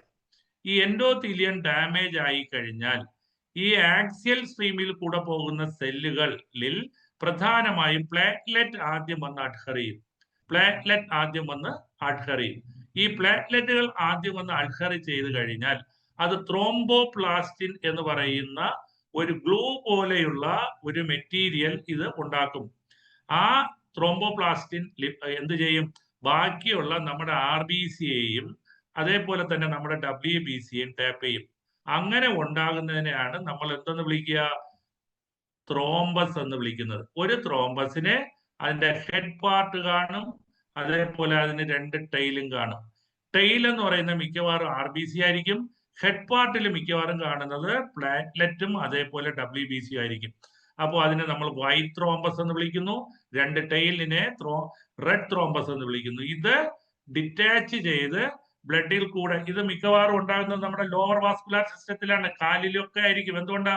അതിന് പ്രധാനപ്പെട്ട കാരണം ഗ്രാവിറ്റേഷൻ അനുസരിച്ച് നമ്മളുടെ സെല്ലുകൾ ഗ്രാവിറ്റേഷൻ എഗെയിൻസ്റ്റ് ആയിട്ട് പോകാത്തത് കൊണ്ട് മിക്കവാറും ചെറിയ ഇഞ്ചുറി വന്നാൽ പോലും ഈ ത്രോംബസ് ഉണ്ടാകാൻ ചാൻസ് ഉള്ളത് ലോവർ വാസ്കുലാർ സിസ്റ്റത്തിലാണ്. അവിടെ നിന്ന് ഡിറ്റാച്ച് ചെയ്ത് നമ്മളുടെ ധമനികളിൽ കൂടെ, വെയിനിൽ കൂടെ നമ്മളുടെ ഹാർട്ടിലേക്ക് എത്തുകയും ഹാർട്ടിലേക്ക് എത്തുമ്പോൾ ചെറിയ വെസലുകളിലേക്ക് ഇത് പ്രവേശിക്കുമ്പോൾ അവിടെ നമുക്ക് ബ്ലോക്ക് ഉണ്ടാക്കി ഇൻഫാർക്ഷൻ ഉണ്ടാക്കുകയും ചെയ്യുന്നു. നമ്മുടെ ക്ലിനിക്കൽ സിംറ്റം എന്ന് പറയുന്നത് ചെസ്റ്റ് ഡിസ്കംഫർട്ട്, കൂടാതെ ഹെവിനെസ്, പ്രധാനമായും പെയിൻ തന്നെയാണ്. പിന്നെ എന്താണ്? ചോക്കിംഗ് സെൻസേഷൻ ഉണ്ടാകാം. ചിലപ്പോ പേഷ്യന്റിന് ആ ടൈമിൽ തന്നെ യൂറിനും മോഷനും പോകാം. ഇതേപോലുള്ള ക്ലിനിക്കൽ സിംറ്റംസ് ഉണ്ടാകാം. പിന്നെ വളരെ പ്രധാനമായി നമ്മൾ ശ്രദ്ധിക്കേണ്ടത്, ഒരുപക്ഷെ ടൈം കിട്ടിയില്ല എന്നുണ്ടെങ്കിൽ ആ സ്പോട്ടിൽ ഞാൻ വിട്ടുപോയാലും നമ്മുടെ ഡോക്ടർമാർ അറിഞ്ഞിരിക്കേണ്ടത്, നമ്മൾ സംശയത്തിന്റെ നിഴലിലുള്ള ഒരു മയോകാർഡിയൽ അല്ലെങ്കിൽ ഒരു ഹാർട്ടിലേക്കുള്ള രക്തഓട്ടത്തിന്റെ കുറവുണ്ടെന്ന് നമ്മൾ മനസ്സിലാക്കി കഴിഞ്ഞാൽ ആ പേഷ്യന്റിനെ ആ സ്ഥലത്ത് നിന്ന് അതായത് മൂവ് ചെയ്യുവാൻ അനുവദിക്കരുത്. ഇത് വളരെ പ്രധാനപ്പെട്ട ഒരു റൂളാണ്. പേഷ്യന്റിനെ കഴിയുന്നതും ഇരുത്തിയിരിക്കുന്ന ചെയറിൽ ഇരുത്തിക്കൊണ്ട് തന്നെ പേഷ്യന്റിനെ നമുക്ക് ഒരു ആംബുലൻസിലേക്കോ അതേപോലെ ഒരു വെഹിക്കിളിലേക്കോ ട്രാൻസ്ഫർ ചെയ്യണമെങ്കിൽ പോലും പേഷ്യന്റിനെ ആ ചെയറിൽ ഇരുത്തിക്കൊണ്ട് തന്നെ നമ്മൾ പേഷ്യന്റിന്റെ വെഹിക്കിളിന്റെ അടുത്തേക്ക് കൊണ്ടുപോയി പേഷ്യന്റിനെ അനങ്ങാതെ നമ്മൾ ഷിഫ്റ്റ് ചെയ്യണം. കാരണം നിങ്ങൾ കേട്ടിരിക്കും, മയോകാർഡിയൽ ഇൻഫാർക്ഷൻ വന്ന ആളിനെ നടത്തിക്കൊണ്ടുപോയി നടത്തി വാഹനത്തിന്റെ അടുത്തെത്തിയപ്പോൾ പേഷ്യന്റ് കുഴഞ്ഞു വീണ് മരണപ്പെട്ടു എന്ന് നമ്മൾ കേട്ടിട്ടുണ്ട്. കാരണം ഈ പറയുന്ന നമ്മൾ നേരത്തെ പറഞ്ഞ നമ്മളുടെ ത്രോംബൈ രക്തത്തിൽ കൂടെ രക്തക്കുഴലിൽ കൂടെ വന്ന് ഒരു പാർഷ്യലി ഒക്ലൂഡഡ് ആയിരിക്കും. അപ്പോ പാർഷ്യൽ അല്ലാത്ത സ്ഥലത്തൂടെ ബ്ലഡ് സപ്ലൈ മെയിൻറ്റെയിൻ ചെയ്യുന്നത് കൊണ്ട് കുഴപ്പമില്ല. പക്ഷേ പേഷ്യന്റ് വീണ്ടും നടന്നു തുടങ്ങുമ്പോൾ ഇമ്മീഡിയറ്റ് ആയിട്ട് എന്ത് സംഭവിക്കും? ആ എക്സർഷൻ കൊണ്ട് ഈ ത്രോംബൈ, ഈ ബ്ലോക്ക് ആക്കാൻ വന്നിരിക്കുന്ന ത്രോംബൈ അതിന്റെ ഡിസ്റ്റൽ പാർട്ടിലേക്ക് പോവുകയും കൂടുതൽ അത് വെസൽസിനെ ഇമ്പാക്ട് അല്ലെങ്കിൽ അടച്ചുകൊണ്ട് രക്ത ഓട്ടത്തെ തടയുകയും ചെയ്യും. അപ്പൊ എന്ത് സംഭവിക്കും? സഡൻ ഡെത്ത് ഉണ്ടാകാനുള്ള ചാൻസ് ഉണ്ട്. അതുകൊണ്ട് സ്റ്റേബിൾ അഞ്ചൈന കേസോ അൺസ്റ്റേബിൾ അഞ്ചൈന കേസുകൾ ഒരിക്കലും പേഷ്യന്റിനെ മൂവ് ചെയ്യാൻ അനുവദിക്കരുത്. ഈവൻ പേഷ്യന്റിനെ ഷിഫ്റ്റ് ചെയ്യുന്നത് പോലും ഒരു ചെയറിലോ അതേപോലെ ഒരു ടവലിലോ അല്ലെങ്കിൽ വലിയൊരു ബെഡ്ഷീറ്റിലോ കിടത്തി നമ്മൾ പേഷ്യന്റിനെ മൂവ് ചെയ്യിപ്പിക്കുവാൻ അല്ലെങ്കിൽ ട്രാൻസ്പോർട്ട് അല്ലെങ്കിൽ യാത്ര ചെയ്യിപ്പിക്കുവാൻ കൊണ്ടുപോകേണ്ടതായിട്ടുണ്ട്. ദെൻ ഇൻവെസ്റ്റിഗേഷനിൽ ഞാൻ നേരത്തെ പറഞ്ഞു, പ്രധാനപ്പെട്ട ഇൻവെസ്റ്റിഗേഷൻ ഇത് തന്നെയാണ്, നമ്മളുടെ ECG തന്നെയാണ്. First clinical science and symptom. After clinical diagnosis നമ്മളുടെ ട്രീറ്റ്മെന്റിന്റെ അല്ലെങ്കിൽ ആശുപത്രിയിൽ എത്തിക്കഴിഞ്ഞാൽ നമ്മൾ അത് സിംറ്റവും സൈനും വച്ചിട്ട് വിലയിരുത്തപ്പെടുകയും അത് സംശയത്തിന്റെ നിഴലിലാണെന്നുണ്ടെങ്കിൽ ഇമ്മീഡിയറ്റ് ആയിട്ട് നമ്മൾ ഒരു ECG 1-2 പ്രാവശ്യം റിപ്പീറ്റഡ് ആയിട്ട് ചെയ്യുക.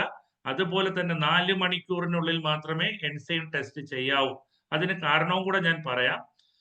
വിവിധ തരം എൻസൈമുകൾ ബ്ലഡിൽ ഉണ്ടാകുന്നതുകൊണ്ട് നമുക്കത് മനസ്സിലാക്കാം. പക്ഷേ ECG പേപ്പറിൽ എങ്ങനെ നമ്മൾ ഇത് മനസ്സിലാക്കും? ഈ ഒരു പോയിന്റ് പിക്ചറിൽ കൂടെ നമുക്ക് ഇത് മനസ്സിലാക്കാം. നമ്മളുടെ ECGയിൽ നമ്മൾ പല വേവ്സ് ഉണ്ടാവും. അതിന്റെ ഫസ്റ്റ് വേവിനെ നമ്മൾ P വേവ് എന്ന് പറയും. അത് രണ്ടാമത്തെ വേവ് Q വേവ് ആണ്. മുകളിലേക്ക് പോകുന്നതിന് R വേവ് എന്ന് പറയും. വീണ്ടും താഴേക്ക് പോകുന്ന ഡിഫ്ലക്ഷനെ S എന്ന് പറയും. അടുത്ത ചെറിയൊരു വേവിനെ T വേവ് എന്ന് പറയും. ഇത് മാത്രം നമ്മൾ മനസ്സിലാക്കിയിരുന്നാൽ മതി. ഇതിന്റെ ഡീറ്റെയിലേക്ക് പോകണമെങ്കിൽ നമ്മൾ ECG ബേസിക്കലി മനസ്സിലാക്കണം. ഇവിടെ നമ്മൾ പ്രധാനമായി മനസ്സിലാക്കേണ്ടത് ഈ പോയിന്റുമാണ് നമ്മൾ മനസ്സിലാക്കേണ്ടത്. ഒന്നുകിൽ R വേവിന്റെ, ഇത് R വേവ് ആണ്, R വേവിന്റെ എൻഡോ, S വേവിന്റെ എൻഡോ. എല്ലാ ലീഡുകളിലും R വേവ് കാണണമെന്നില്ല. എല്ലാ ലീഡുകളിലും നമ്മുടെ സ്റ്റാൻഡേർഡ് ECG എന്ന് പറയുന്നത് 12 ലീഡ് ECG ആണ്. ഈ 12 ലീഡ് ECGയിൽ ചില ലീഡുകളിലെ R വേവും S വേവും കാണും. ചില ലീഡുകളിൽ R വേവ് മാത്രമേ കാണുള്ളൂ. ചില ലീഡുകളിൽ S വേവ് മാത്രമേ കാണുള്ളൂ. ഈ രണ്ടിന്റെയും ഈ പറഞ്ഞ പോയിന്റ്, അതായത് നമ്മൾ ഒരു ECGയിലെ ഇതിൽ റെഡ് ഇട്ടിരിക്കുന്ന ഇതിനെ ബേസ് ലൈൻ എന്ന് പറയും. ഈ ബേസ് ലൈന് മുകളിലുള്ള ഡിഫ്ലക്ഷൻ ഓഫ് കറണ്ടിനെ പോസിറ്റീവ് ഡിഫ്ലക്ഷൻ എന്നും ബേസ് ലൈനിന്റെ താഴോട്ടുള്ളതിനെ നെഗറ്റീവ് ഡിഫ്ലക്ഷൻ എന്നും നമ്മൾ പറയും. അതിൽ ഈ ബേസ് ലൈനിൽ ടച്ച് ചെയ്യുന്ന പോയിന്റിനെ വിളിക്കുന്ന പേരാണ് J പോയിന്റ്. ഇത് വളരെ ഓർമ്മിച്ചിരിക്കണം. J point. ഈ J പോയിന്റ് ഉയർന്നു നിന്ന് കഴിഞ്ഞാൽ, ബേസ് ലൈനിൽ നിന്ന് മുകളിലേക്ക് നിന്നാലാണ് അതിനെ ST സെഗ്മെന്റ് അല്ലെങ്കിൽ ST എലിവേഷൻ എന്ന് നമ്മൾ പറയേണ്ടത്. അത് ബേസ് ലൈനിൽ നിന്ന് താഴേക്ക് വന്നു കഴിഞ്ഞാൽ അതിനെ ST ഡിപ്രഷൻ എന്ന് പറയും. ഇവിടെ ഒന്ന് ശ്രദ്ധിക്കൂ, ഇത് R വേവ് ആണ്. ഈ R വേവിന്റെ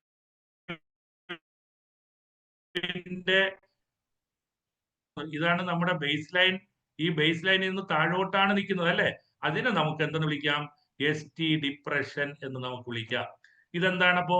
ST ഡിപ്രഷൻ, താഴോട്ടാണ് പോയിരിക്കുന്നത്. ഇത് ഡൗൺ സ്ലോപ്പിംഗ് ST ഡിപ്രഷൻ എന്ന് വിളിക്കാം. ഇതേതാണ്? നോർമൽ ആണ്. കണ്ടോ, J പോയിന്റ് ബേസ് ലൈനിൽ നിന്ന് തന്നെ ഉണ്ടായിരിക്കുന്നു. അല്ലെങ്കിൽ R വേവിന്റെ എൻഡ് J പോയിന്റ് ആ ബേസ് ലൈനിൽ തീർന്നിരിക്കുന്നു. അപ്പൊ അത് നോർമൽ ആണ്. അപ്പൊ ഈ ഒരു ഏരിയ നമ്മൾ മനസ്സിലാക്കി കഴിഞ്ഞാൽ നമുക്ക് ST എലിവേഷനും ST ഡിപ്രഷനും മനസ്സിലാക്കാം. എല്ലാ ECGയിലും മയോകാർഡിയൽ ഇൻഫാർക്ഷൻ വരുന്ന എല്ലാ ECGയിലും ഈ ST സെഗ്മെന്റിലുള്ള വേരിയേഷൻ അനുസരിച്ചാണ് നമ്മൾ ST segment elevation myocardial infarction എന്നും ST segment depression myocardial infarction എന്നും നമ്മൾ പറയുന്നത്. ECG എടുത്തു കഴിഞ്ഞാൽ സ്റ്റേബിൾ ആണെങ്കിൽ ഒരു നോർമൽ ആയിരിക്കും. അങ്ങനെയുള്ള സംശയമുള്ള കേസിൽ ECG ഓർ ത്രെഡ്മിൽ ടെസ്റ്റ് എന്ന് പറയുന്നത് നമ്മൾ അഡ്വൈസ് ചെയ്യുക. അത് കഴിഞ്ഞാൽ ആൻജിയോഗ്രാം. നമ്മുടെ ഇന്ന് എല്ലാവരും ഡോക്ടർമാരെ അഡ്വൈസ് ചെയ്യുന്ന ആൻജിയോഗ്രാം ആണ്. ആൻജിയോഗ്രാം ചെയ്യുമ്പോൾ എന്താണ് അഡ്വാൻറ്റേജ്? എത്ര ശതമാനം ഏത് ബ്രാഞ്ചിനാണ് അടവ് എന്ന് നമുക്ക് മനസ്സിലാക്കാൻ കഴിയും. അതിൽ കൂടെ നമുക്ക് അതിന് വേണ്ടിയിരിക്കുന്ന അടുത്ത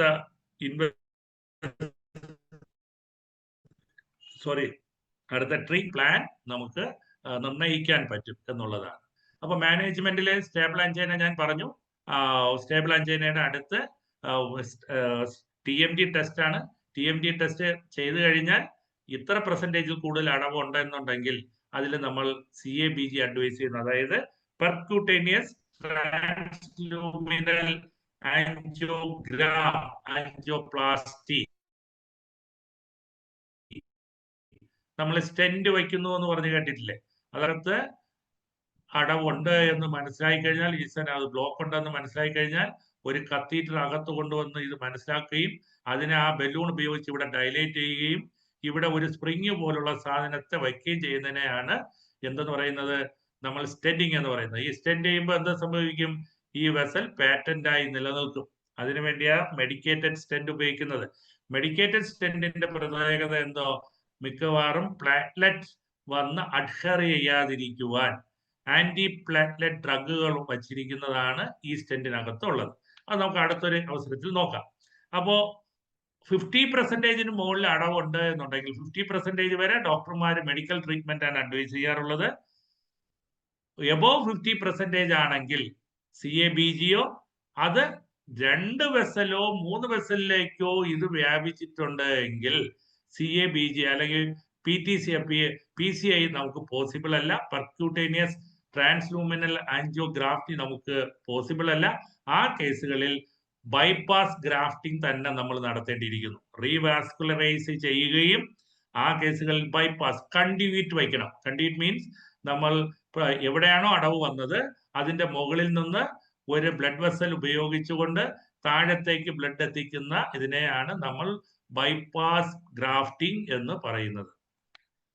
നമ്മുടെ ഹോമിയോപ്പതി മാനേജ്മെന്റിൽ മെയിൻ ആയിട്ടുള്ള ഡ്രഗുകൾ ഞാൻ പറയാം.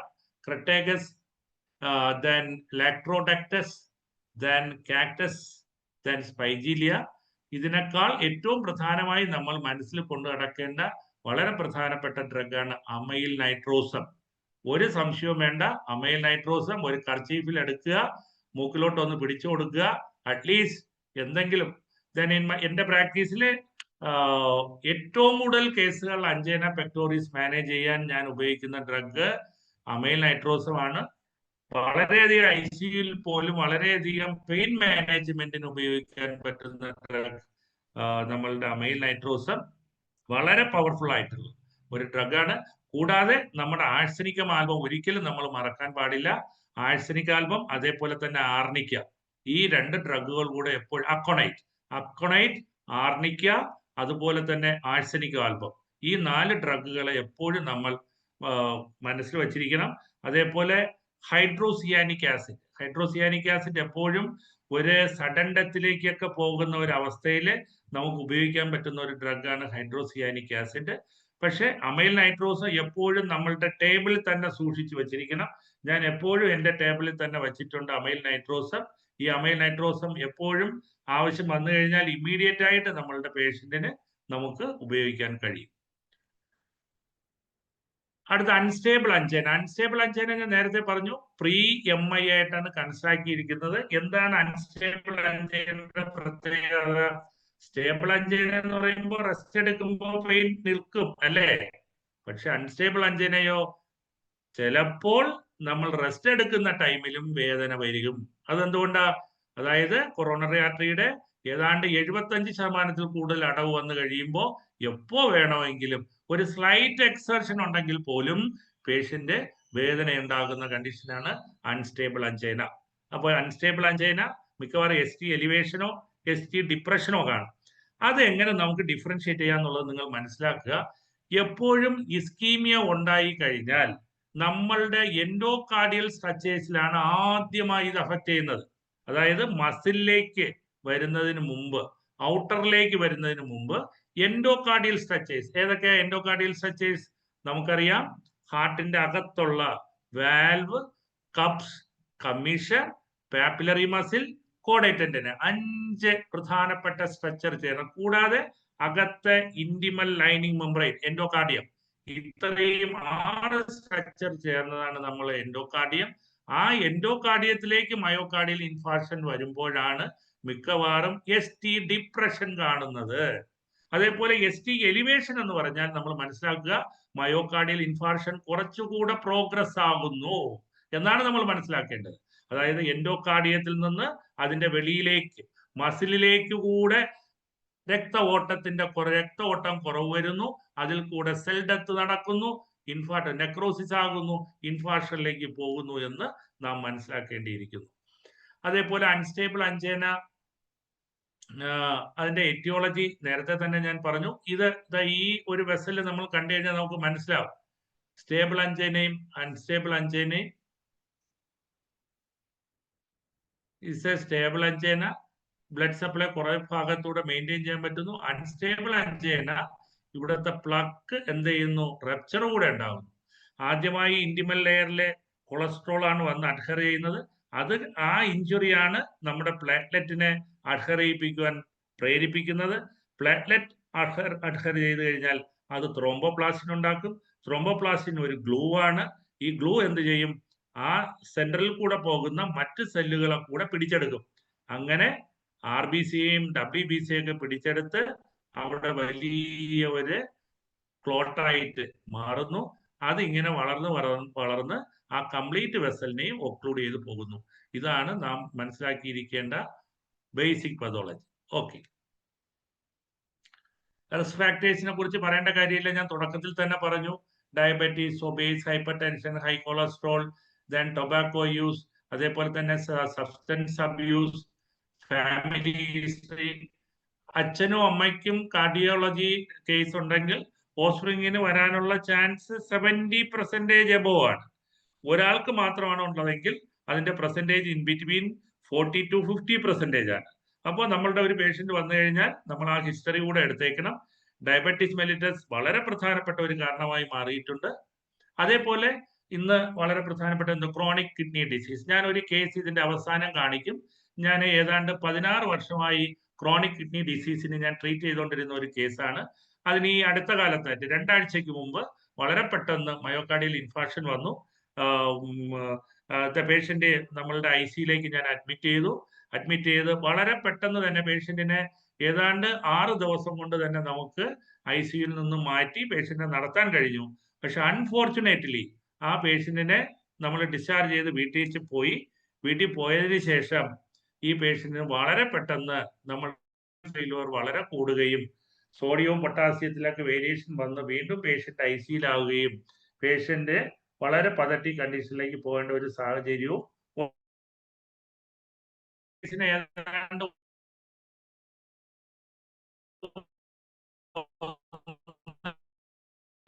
മാസത്തോളം നമുക്ക് സർവേ ചെയ്യിപ്പിക്കുക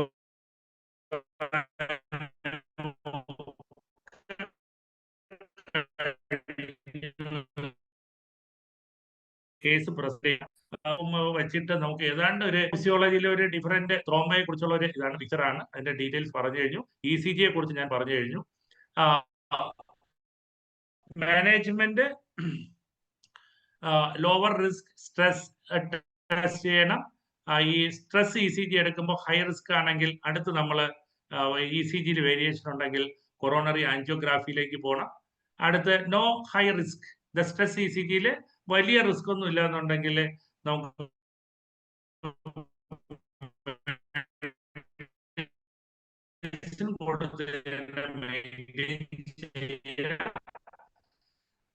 അതേപോലെ നെഗറ്റീവ് ആണെങ്കിൽ സ്ട്രെസ് ടെസ്റ്റ്, അതായത് ഫോർ എക്സാമ്പിൾ കോസ്റ്റോ കോൺട്രാക്ട് പെയിൻ എന്ന് പറഞ്ഞ ECG എടുക്കുന്നതിൽ 90% കാർഡിയാക് ഒറിജിനൽ പല കാരണങ്ങൾ കൊണ്ടുണ്ടാകുന്നു. കോസ്റ്റോ കോൺട്രാക്റ്റൈറ്റിസ് ഫീമെയിൽ കുട്ടികളിലൊക്കെ വളരെ കൂടുതലായിട്ട് കാണുന്നതാണ്. അതേപോലെ തന്നെ ചില ഇൻഫെക്ഷൻസ് നമ്മളുടെ ഹെർപ്പിസ് സോസ്റ്റർ വന്നു കഴിഞ്ഞാൽ വളരെ കാലം നീണ്ടു നിൽക്കുന്ന ചെസ്റ്റ് പെയിൻ പേഷ്യന്റിന് ഉണ്ടാകാറുണ്ട്. അപ്പോൾ ചെസ്റ്റ് പെയിൻ അങ്ങനെ സ്ഥിരമായി പറയുകയാണെങ്കിൽ ഇതിന്റെ ഒരു ഹിസ്റ്ററി കൂടെ നമ്മൾ എടുക്കണം. അതേപോലെ തന്നെ fibromyalgia, may be the patient is clinical. മിക്കവാറും പേഷ്യന്റ് ക്ലിനിക്കൽ സൈഡിൽ പ്രസന്റ് ചെയ്യുന്നതാണ്. ഇതെല്ലാം നമ്മുടെ 6 ഡെർമറ്റോം പെയിനിൽ വരുന്നതാണ്. 6 ഡെർമറ്റോം പെയിനിൽ ഒരു കണ്ടീഷൻ മാത്രമാണ് അഞ്ചേന പെക്ടോറിസ്. അതിനെ ഫോളോ ചെയ്ത് വരുന്നതിന്റെ കോംപ്ലിക്കേഷൻ AMI, CMI എക്സെട്ര. ഈ ഒരു അൽഗോരിതം വേണമെങ്കിൽ എടുത്തു വയ്ക്കാം.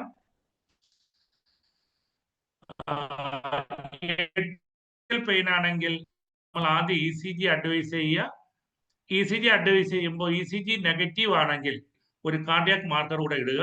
കാർഡിയാക് മാർക്കർ നെഗറ്റീവ് ആണെന്നുണ്ടെങ്കിൽ ലോ പ്രോബബിലിറ്റി എന്ന് പറഞ്ഞാൽ ചാൻസ് കുറവാണ്, ലോ റിസ്ക് ഉള്ള പേഷ്യന്റ് ആയിട്ട് നമുക്ക് മാറ്റാം. പക്ഷെ അതേസമയം പേഷ്യന്റിന് ഡയബറ്റീസ് മെലിറ്റസ് ഉണ്ട്, അതേപോലെ തന്നെ മറ്റ് ചില പ്രീവിയസ് ഹിസ്റ്ററി മയോകാർഡിയൽ ഇൻഫാർക്ഷൻ ഉണ്ട്, അല്ലെങ്കിൽ ഒരു കാർഡിയാക് കംപ്ലൈന്റ് ഉണ്ട്, ECG-യിൽ ST എലിവേഷൻ കൂടെ കാണിക്കുന്നു.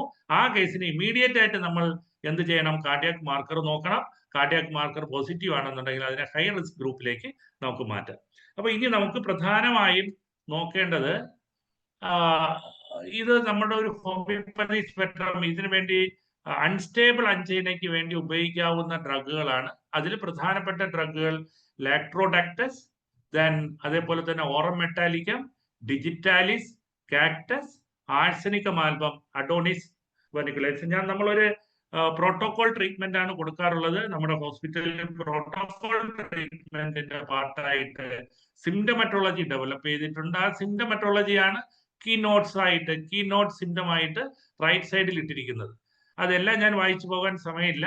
എങ്കിലും ഏത് സ്റ്റേജ് അനുസരിച്ചും അതേപോലെ നമ്മുടെ സിംറ്റമറ്റോളജി അനുസരിച്ച് ഇത് വളരെ പെട്ടെന്ന് തന്നെ മെഡിസിൻ സെലക്ട് ചെയ്യേണ്ടിയിരിക്കുന്നു. പേഷ്യന്റിനോട് മണിക്കൂർ കണക്കിന് കേസൊന്നും എടുത്തുകൊണ്ടിരിക്കാനുള്ള ടൈമൊന്നും കിട്ടത്തില്ല. പേഷ്യന്റ് സബ്ജക്റ്റീവായിട്ട് പ്രസന്റ് ചെയ്യാനും കഴിയില്ല. അപ്പോൾ നമ്മൾ നോക്കി കാണുന്ന സിംറ്റവും പേഷ്യന്റിന്റെ പൊസിഷനും ചില മറ്റുള്ള ഒബ്ജക്റ്റീവ് ഫൈൻഡിങ്സും ഇൻവെസ്റ്റിഗേഷൻ റിപ്പോർട്ടും ഒക്കെ വച്ചിട്ട് മാത്രമേ നമുക്ക് മെഡിസിൻ കൊടുക്കുവാൻ കഴിയുള്ളൂ. അങ്ങനെ വരുമ്പോൾ നമുക്ക് നമ്മുടെ വളരെ സക്സസ് ആയിട്ടുള്ള ഒരു ട്രീറ്റ്മെന്റ് കൊടുക്കാൻ പറ്റുമോ എന്നുള്ള കാര്യത്തിന് ഡിഫിക്കൽട്ടീസ് ഉണ്ട്. കാരണം സബ്ജക്റ്റീവ് പ്രസന്റേഷൻ മാത്രമേ സെൻസേഷൻ, ലൊക്കേഷൻ, മൊഡാലിറ്റി, കൺകോമിറ്റന്റ് കിട്ടത്തുള്ളൂ. ഒബ്ജക്റ്റീവ് ലെവലിൽ നമ്മൾ ഇതെല്ലാം വർക്ക്ഔട്ട് ചെയ്തെടുക്കണം. പേഷ്യന്റിൽ കാണുന്ന സിംറ്റവും സൈനും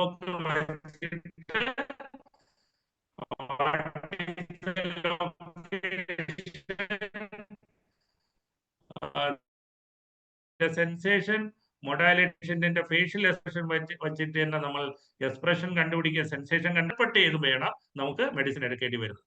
പ്രിൻസിമെന്റൽ അഞ്ചേന പ്രത്യേകിച്ചൊന്നുമല്ല, നമ്മളുടെ വാസോസ്പാസം കൊണ്ട്, അതായത് ന്യൂറോ ഹ്യൂമറൽ ഫാക്ടേഴ്സ്, ചില സ്ട്രെസ് ഹോർമോൺസ്, നമ്മൾ ഭയപ്പെടുന്നു അല്ലെങ്കിൽ നമുക്ക് കൂടുതൽ മാനസികമായ സമ്മർദ്ദം ഉണ്ടാകുമ്പോൾ ചില ഹോർമോൺസ്, ചില എൻസൈമുകൾ, ചില ന്യൂറോ ഹ്യൂമറൽ ഫാക്ടേഴ്സ് നമ്മൾ ബ്ലഡിൽ കൂടുകയും അത് നമ്മുടെ രക്തക്കൊള്ളുകളെ എന്തൊക്കെ ചെയ്യും? Either vasoconstriction and vasodilatation. അപ്പോൾ വാസോ കൺസ്ട്രിക്ഷൻ കൊറോണറി ആർട്ടറിക്ക് ഉണ്ടായാലോ, അത് ഒരു ടൈപ്പ് ബ്ലോക്ക് അല്ലേ? അപ്പൊ അത് കാരണം ഉണ്ടാകുന്ന അഞ്ചൈനയാണ് നമ്മൾ പ്രിൻസ്മെറ്റൽ അഞ്ചൈന എന്ന് നമ്മൾ പറയുന്നത്.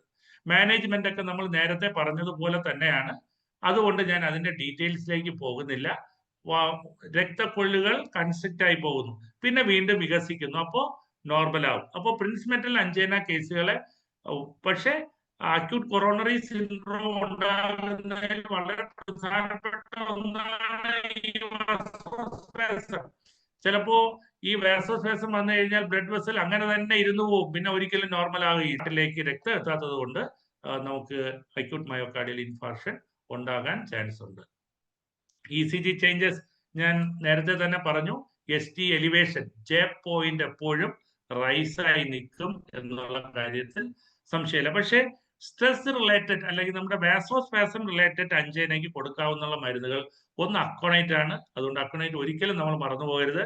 അതേപോലെ ഞാൻ ഇതിന്റെ തുടക്കത്തിൽ അഞ്ചൈന പെക്ടോറിസിനെ എന്റെ ക്ലിനിക്കൽ പ്രാക്ടീസിൽ ഉപയോഗിക്കുന്ന ഡ്രഗുകളുടെ കൂട്ടത്തിൽ ആഴ്സനിക് ആൽബം പറഞ്ഞിട്ടുണ്ട്, ആർണിക്ക പറഞ്ഞിട്ടുണ്ട്, അമൈൽ നൈട്രോസും പറഞ്ഞിട്ടുണ്ട്. കൂടാതെ കാക്ടസ്, അതേപോലെ ലാക്ട്രോഡാക്ടസ്, ദെൻ ക്രെട്ടേക്കസ്, ഈ ഡ്രഗുകളും നമുക്ക് ക്ലിനിക്കൽ പ്രാക്ടീസിൽ ഉപയോഗിക്കാം. ഏറ്റവും വളരെ പ്രധാനപ്പെട്ട ഒന്ന് തന്നെയാണ് acute myocardial infarction. Acute myocardial ഇൻഫാർക്ഷന് നമ്മൾ എന്താ വിളിക്കുന്നത്?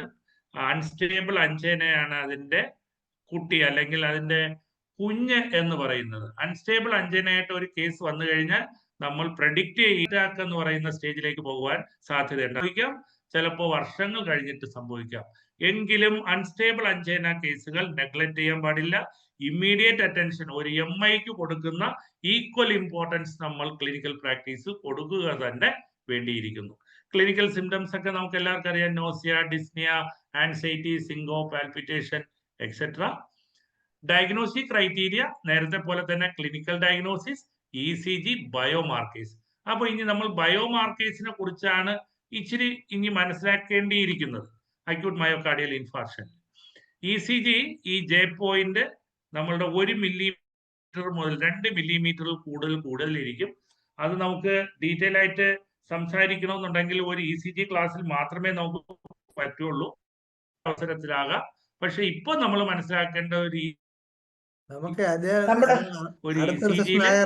J പോയിന്റ് ഡോക്ടർ അജയൻ, നമുക്ക് ഒരുപാട് വിലയേറിയ കാര്യങ്ങളാണ് അടുത്ത സെഷൻ വെക്കുന്നതായിരിക്കും നല്ലത്. ഇത്ര സ്പീഡിൽ പോയാല് സാറേ ഈ പറഞ്ഞുകൊണ്ട് വന്നത് കഴിഞ്ഞിട്ട് ബാക്കി നമുക്ക് അടുത്തൊരു സെഷനിലാക്കാം. അടുത്ത ക്ലാസ്സിൽ നമുക്ക് ഇന്ന് ബയോ മാർക്കേഴ്സ് കൂടെ നോക്കിക്കഴിഞ്ഞ് പറഞ്ഞിട്ട് നമുക്ക് വയ്ക്കാം. ECG റിലേറ്റ് ചെയ്ത് അടുത്തൊരു ക്ലാസ് വയ്ക്കാം. അത് വയ്ക്കാൻ കഴിയും നമുക്ക്. ഓക്കെ, അപ്പൊ ഇതാണ് നമ്മുടെ ഒരു ECG ST ഡിപ്രഷനും ST എലിവേഷനും. നമ്മളുടെ ഈ 2 കാര്യങ്ങൾ പറഞ്ഞ് അവസാനിപ്പിക്കുക. ഒരു ECG എടുക്കുമ്പോൾ എവല്യൂഷൻ ഓഫ് MI, ഒരു ECGയിൽ കാണാൻ കഴിയുന്ന ഫീച്ചേഴ്സ്. ആദ്യമായി നമുക്ക് കാണാൻ കഴിയുന്നത് ഹൈപ്പർ അക്യൂട്ട് T വേവ് ആണ്. T വേവിന്റെ ഹൈറ്റ്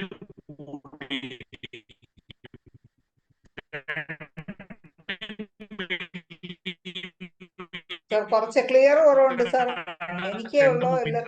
ബിക്കോസ് അതിന്റെ കറക്റ്റ് സൈസ് നമ്മൾ പറയുകയാണെങ്കിൽ പ്രിസീഡിങ് QRS കോംപ്ലക്സ് ആമോ. ഹലോ, ആഡിബിൾ ആണോ? അല്ല, ഇടയ്ക്കൊരു നെറ്റ് പ്രോബ്ലം വരുന്നുണ്ട്, ക്ലിയർ ആവുന്നില്ല. നെറ്റ് അല്പം വീക്കാണ്, പ്രോബ്ലം ഉണ്ട് ഇടയ്ക്ക് ഇങ്ങനെ. പക്ഷെ നല്ലപോലെ കേൾക്കാൻ പറ്റി. ഇടയ്ക്കിടയ്ക്ക് ചെറിയൊരു ഇന്ററപ്ഷൻ ഉണ്ടായിരുന്നു. സാറേ, നമുക്ക്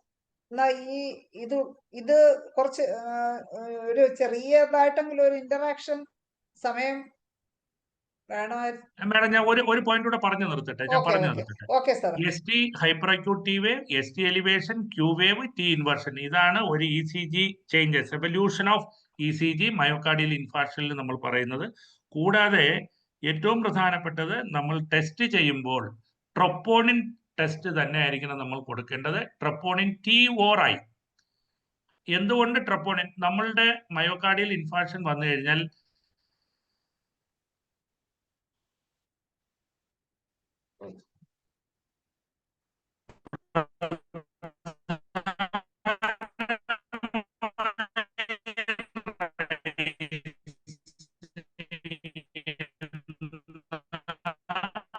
കേൾക്കുന്നില്ല സാറേ.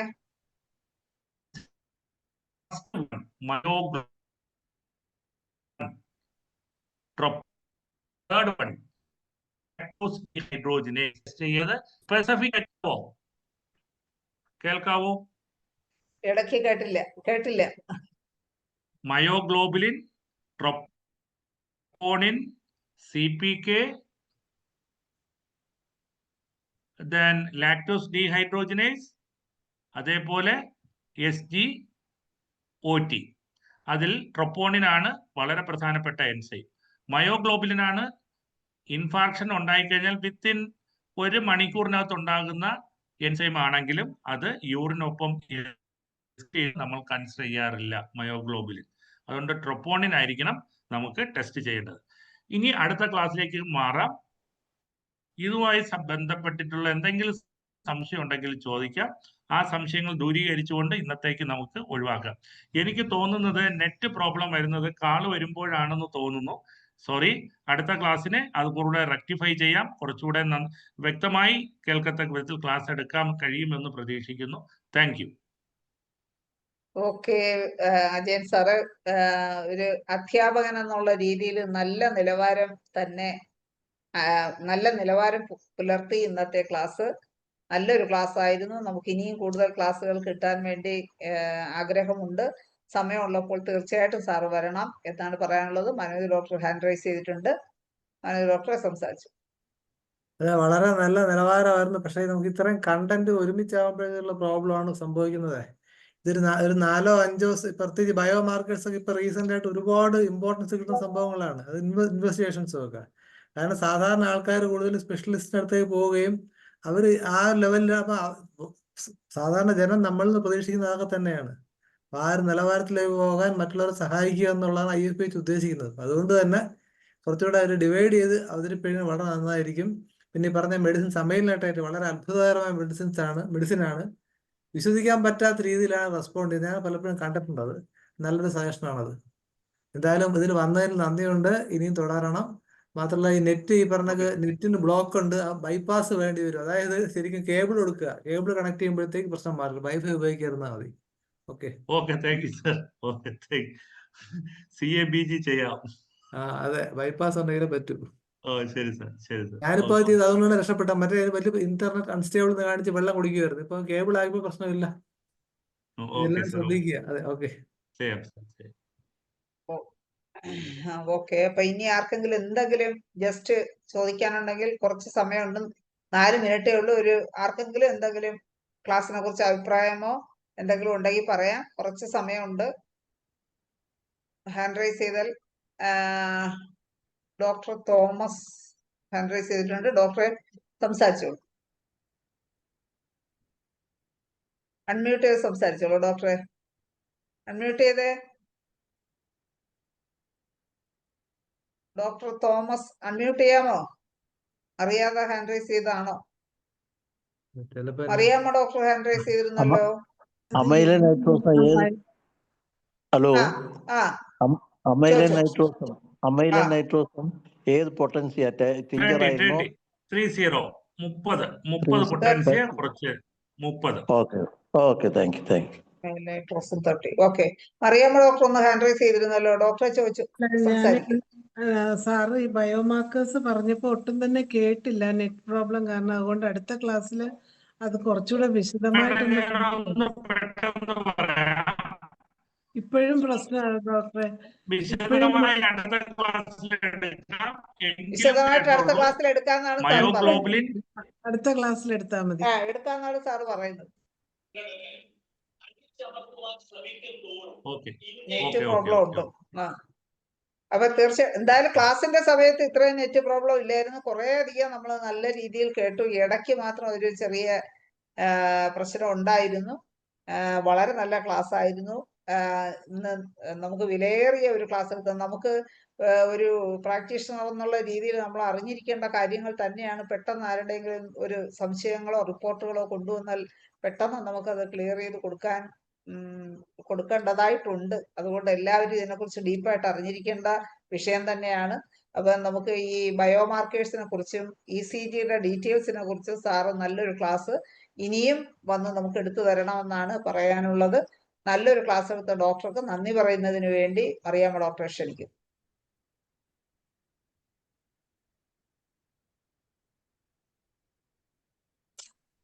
ഈ ഇസ്കെമിക് ഹാർട്ട് ഡിസീസിനെ കുറിച്ച് ഇത്രയും നല്ലൊരു ക്ലാസ്സും വിശദമായി നമുക്ക് എടുത്തു തന്ന അജയൻ ഡോക്ടർക്ക് 1000 നന്ദികൾ അർപ്പിക്കുകയാണ്. ഡോക്ടറുടെ ഈ ക്ലാസ് നമുക്ക് വളരെയധികം പ്രയോജനം ചെയ്യുന്നതാണ്. ഇനി മുമ്പോട്ടും ഈ ക്ലാസ്സിൻ്റെ ബാക്കി നമുക്ക് ലഭിക്കണം. സാറ് അല്പം കൂടെ നമുക്ക് സ്പീഡ് കുറച്ച് വിശദമായിട്ടൊന്ന് പറഞ്ഞു തരണമെന്ന് പ്രത്യേകം അപേക്ഷിക്കുകയാണ്. ഞങ്ങൾക്കറിയാം എന്ന് വിചാരിച്ച് സാർ ക്ലാസ് എടുക്കരുത്. അറിയാത്തവർക്ക് വേണ്ടിയുള്ള ക്ലാസ്സായിട്ട് തന്നെ തരണം. എത്രയും വേഗം ഇതിൻ്റെ ബാക്കിയായിട്ടും കൂടി വരണമെന്ന് പ്രത്യേകം അപേക്ഷിക്കുന്നു. ഒരിക്കൽ കൂടി സാറിന് നന്ദി അറിയിക്കുകയാണ്. ചില്ലറ നന്ദി പറഞ്ഞപ്പോൾ ഡോക്ടറെ, കാരണം ഇന്നലെ വൈകുന്നേരം അല്ലെ പറഞ്ഞാന്ന് സനേഷ് ഡോക്ടർ പെട്ടെന്ന് വിളിച്ച് പറഞ്ഞതാണ്. പക്ഷെ അതിന്റെ ആ ഒരു സമർപ്പണം, IFPHനുള്ള ഒരു സമർപ്പണം നമുക്ക് നമസ്കരിച്ച, കാരണം വണ്ടി യാത്ര ചെയ്യായിരുന്നു. ഇന്നലെ വൈകുന്നേരമാണ് തീരുമാനിക്കുന്നത്. അപ്പൊ അത് ചെയ്തു എന്നുള്ളത് IFPH പൂർണ്ണമായിട്ട് അതിനോട് കടപ്പെട്ടിരിക്കുന്നത്. നന്ദി. അതുപോലെ സാറ് മലയാളത്തിൽ പറയാൻ വളരെ സ്ഫുടമായിട്ട് പറയാൻ ശ്രമിച്ചു എന്നുള്ള വലിയ ഇംഗ്ലീഷ് സ്ലൈഡ് വെച്ചെങ്കിലും മലയാളത്തിൽ നല്ല സ്ഫുടമായിട്ടാണ് കാര്യങ്ങൾ പറഞ്ഞത്. അത് വലിയൊരു കാര്യമാണ്. ഓക്കെ. മറിയാമ്മ ഡോക്ടർക്കും മനോജ് ഡോക്ടർക്കും പ്രത്യേകം നന്ദി അറിയിക്കുന്നു. നമ്മുടെ മലയാള സെഷൻ വൈൻഡപ്പ് ചെയ്യാനുള്ള സമയമായി. സാറ് ഇനിയും വരുമെന്നുള്ള പ്രതീക്ഷയോടുകൂടി ഇന്നുണ്ടായിരുന്ന എല്ലാവർക്കും ഒരിക്കൽ കൂടി നന്ദിയും ശുഭരാത്രിയും നേർന്നുകൊണ്ട് ഇന്നത്തെ മലയാള സെഷൻ അവസാനിപ്പിക്കുന്നു. നമസ്കാരം.